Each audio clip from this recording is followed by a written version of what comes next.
मुल्क में शदीद सर्दी की लहर बरकरार। स्कर्दू में बर्फबारी का सिलसिला जारी। गसर में भी बर्फबारी से हर सू सफेदी। कलाम में सर्दी से झीलें और आबशारें मुंजमद। चमन समेत बलूचिस्तान के कई इलाकों में हल्की बारिश से सर्दी की शिद्दत में इजाफा। स्कर्दू में पारा -9, लेह में -8 रिकॉर्ड। कराची में 4 जनवरी से ठंड बढ़ने की पेशगोई। पंजाब और ज़ेरी सिंध में धुंध। Motorway M2, M3, M4, M5, M11 से ट्रैफिक के लिए बंद।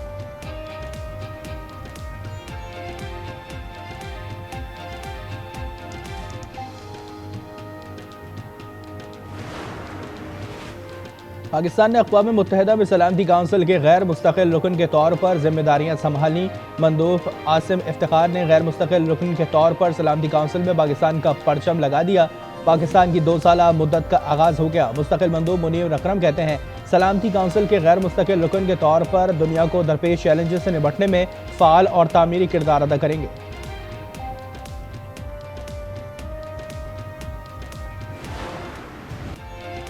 नेशनल एक्शन प्लान की एपिक्स कमेटी का इजलास आज तलब। वज़ीर आज़म शहबाज शरीफ की ज़ेर सदारत इजलास में सिविल और अस्करी हुकाम शिरकत करेंगे। सिक्योरिटी सूरत हाल पर अहम फैसले भी मुतवक्के। वज़ीर आज़म का कहना है कि दहशत गर्दी सर उठा रही है, इसे कुचलना होगा।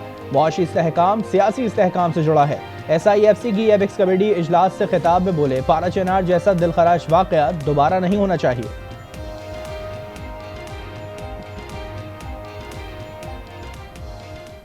माशी इस्तेहकाम जुड़ा हुआ है सियासी इस्तेहकाम के साथ। मैं समझता हूँ कि ये एक लेसन है। हमें इस किस्म का जो दिलखराश वाक़या है दोबारा क़यामत तक वाक़या नहीं होना चाहिए। हुकूमत और PTI की मुज़ाकराती बैठक। तहरीक इंसाफ ने हुकूमत से बानी और कारकुनान की रिहाई का मुतालबा कर दिया। कहा 26 नवंबर और 9 मई पर कमीशन बनाया जाए। मुज़ाकरात के दूसरे दौर पर फ़रीक़ैन का इज़हार इत्मीनान। बातचीत का तीसरा दौर आइंदा हफ्ते होगा। इरफान सिद्दीकी ने कहा कि तीसरा दौर बानी की मुशावरत से तय है। अयाज सादिक बोले, मुतालबात को हतमी शक्ल देने के लिए एक और निश्चित ज़रूरी है। अली अमीन गंडापुर कहते हैं, मुज़ाकरात बानी के हिदायत पर शुरू हुए, तरीक़ेकार का फैसला भी वही करेंगे।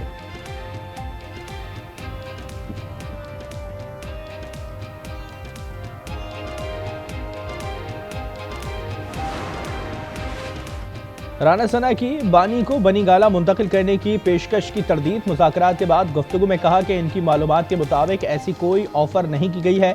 PTI कारकुनान की सजा मुआफ़ी पर राना सना बोले, फौज का अपना निज़ाम है, उसी के तहत सजा और मुआफ़ी मिलती है।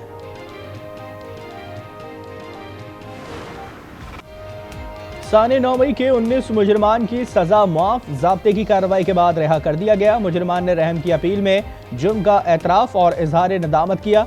मुजरमान की रहम की पिटीशन सामने आ गई।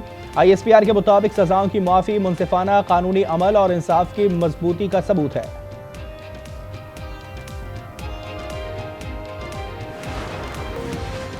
KP हुकूमत और बल्दियाती नुमाइंदों के दरमियान मुज़ाकरात कामयाब। एहतजाज खत्म। Chairman local government action council ने कहा कि 20 दिन का वक्त है, मसाइल हल ना होने पर दोबारा एहतजाज करेंगे।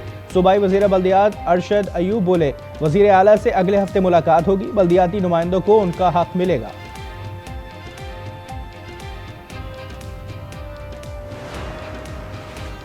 कतर के करीब सबमरीन केबल AA-1 में खराबी। पाकिस्तान में इंटरनेट सर्विस एक बार फिर मुतासर होने का खदशा।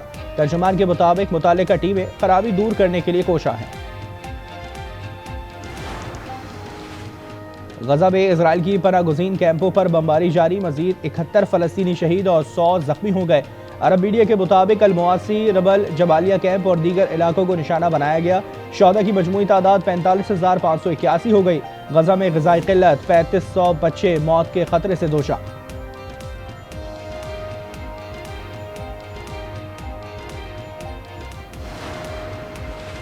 अमरीकी हुकाम ने न्यू ऑर्लिन्स ट्रक हमले की तहकीकात का दायरा बढ़ा दिया। हमले में दाइश के मुलविस होने का भी शुबा।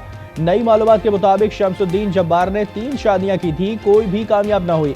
एक वक्त में 1.25 लाख आमदन के बावजूद माली मुश्किलात का शिकार था। हुजूम पर गाड़ी चढ़ाने की नई CCTV भी मंजर आम पर आ गई।